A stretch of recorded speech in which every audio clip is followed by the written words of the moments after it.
Hey guys, welcome back to social studies class. All right, starting off as usual with our Today in History. So, Today in History, March 25th, 1911. In one of the darkest moments of America's industrial history, the Triangle Shirtwaist Company factory in New York City burns down, killing 146 workers. The tragedy led to the development of a series of laws and regulations that better protected the safety of factory workers.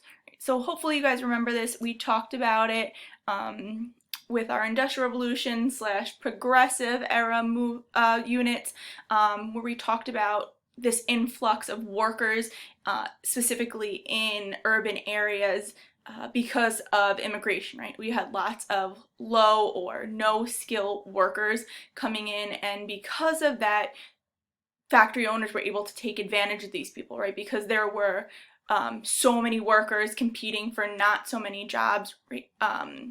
Factory owners were really able to treat people however they wanted to, because if somebody spoke out, right, they were very easily replaced. And the Triangle Shirtwaist Factory fire is one of those moments where, unfortunately, people suffered because of that, right? We have a fire breakout on one of the floors in the Triangle Shirtwaist Factory building, right? And because of poor working conditions, right, unsafe conditions, a majority of the workers were unable to escape the fire and get to safety, and because of that ended up dying. Right? And because of this, there was outrage from people in the United States, and it forced the US government to step in and create these laws and regulations that not only protected the lives of workers, but the lives of people, right, all across the United States, right? Because these new fire safety laws also applied to tenements where you had people living in unsafe conditions, right? So a pretty influential event in US history. Let's get started with our lesson. Okay, so the first thing that I want to talk to you guys about is the hydro history extra credit that I handed out to you before school closed. I know some of you handed them in already. I know some of you are working on them. I had a couple of kids reach out to me asking if it was still something that they were able to do, and the answer to that is absolutely, right? I know some of you may have been working on it already, or you definitely were interested in completing it, so I definitely want to give you the opportunity to do that. So since unfortunately you can't physically hand in a copy of it to me, what I would like you to do is still please try and draw the stickers yourself, right? I'd like you to try and do that on your own. I'd like them to be original designs that you create. And in order to submit it to me, either you can take a picture of it and email it to me, or I know there's a ton of apps out there. I use one myself called Cam Scanner, where it essentially lets you scan documents and then it saves it as a PDF or a JPEG, and then you can attach it as an email to an email. So if you'd like to do that, you can. I just like to see the actual picture of what you have created, right? And then I will apply that to whatever test is your lowest grade so that you get credit for that, right? I know some of you may have left this in your lockers at school and didn't get an opportunity to go in and grab that stuff, so I'm going to put a copy of this under the announcements section of our Google Classroom. The only thing is you're going to have to print it out because it's going to be a PDF, and I don't think you guys can edit that. And also, I'd like you to physically be drawing your stickers yourself. Okay, so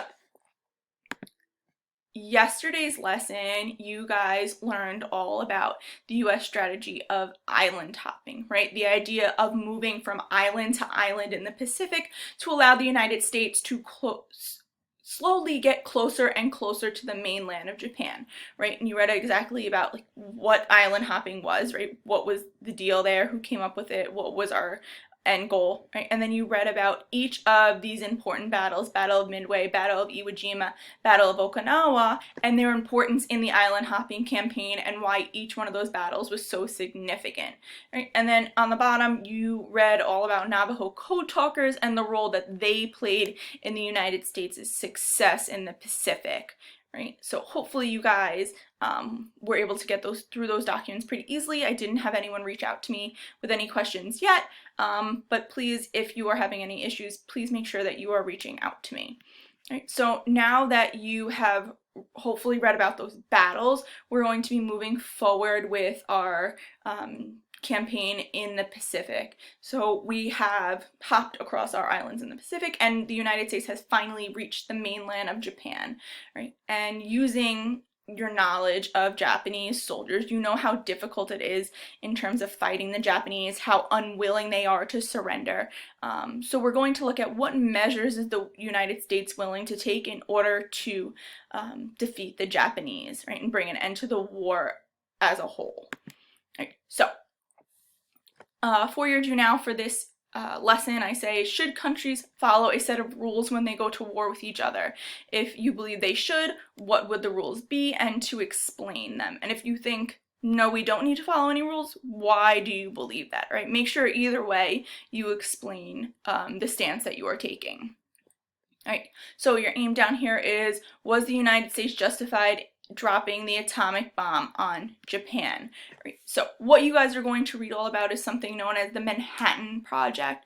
Right. That was the United States secret development of atomic weapons to be used against Japan, right? Specifically the atomic bombs, right? 2 of them.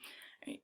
So if you scroll here, it says, use the sources to complete the graphic organizer below. Identify if each source is for or against using the atomic bomb, and cite evidence from the text to support your reasoning. All right, so it will be one or the other. You have to take a stance, right, and then tell me why this document would have supported either side.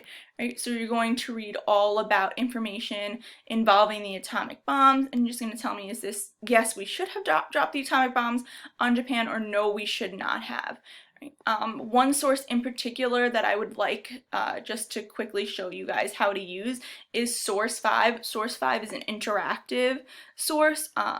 Mr. Kohler found this awesome website where it allows you to simulate dropping an atomic bomb in a specific area so that you can really visualize what would happen. So what you're going to do is you're going to either click on the link or copy and paste it, and it's going to bring you to this web page, right? So it says, experience the power of a nuclear blast in your area.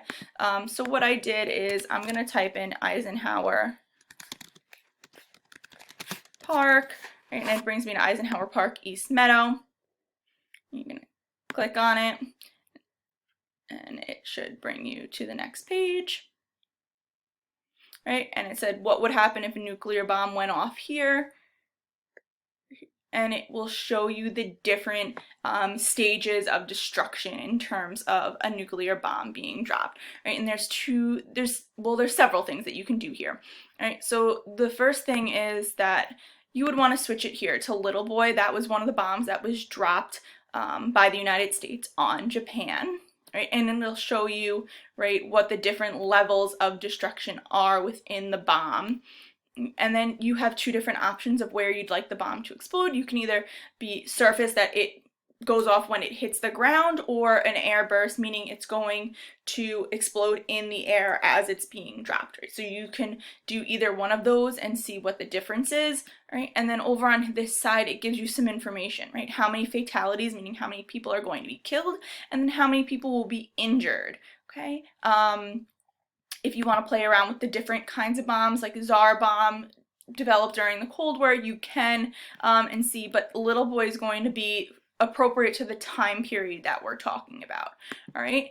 And it'll just give you a better idea of what that actually looks like, and you can zoom in, zoom out, right? See, you know, where you are in relation to where things you know are in relation to that, right? So it's pretty cool, interactive, a different way to look at this, all right? And then once you go through all of your sources, you have to examine both quotes below and argue which statement you agree with most. Use evidence from today's documents to support your claim. So your 2 quotes are, dropping these atomic bombs on Hiroshima and Nagasaki was a war crime, right? Or the atomic bomb was no great decision. It was merely another powerful weapon in the arsenal of righteousness, right? You have to say, which one do you agree with, and why do you agree with that, okay? And that should be everything. Just make sure it is handed in by Thursday, right? I'll be checking over. I check in every day and look at what you guys are doing. Just make sure you're hitting submit, and that should be everything, right? Please, please, please reach out to me if you guys have any questions or concerns. Right? Other than that, stay safe and make good choices.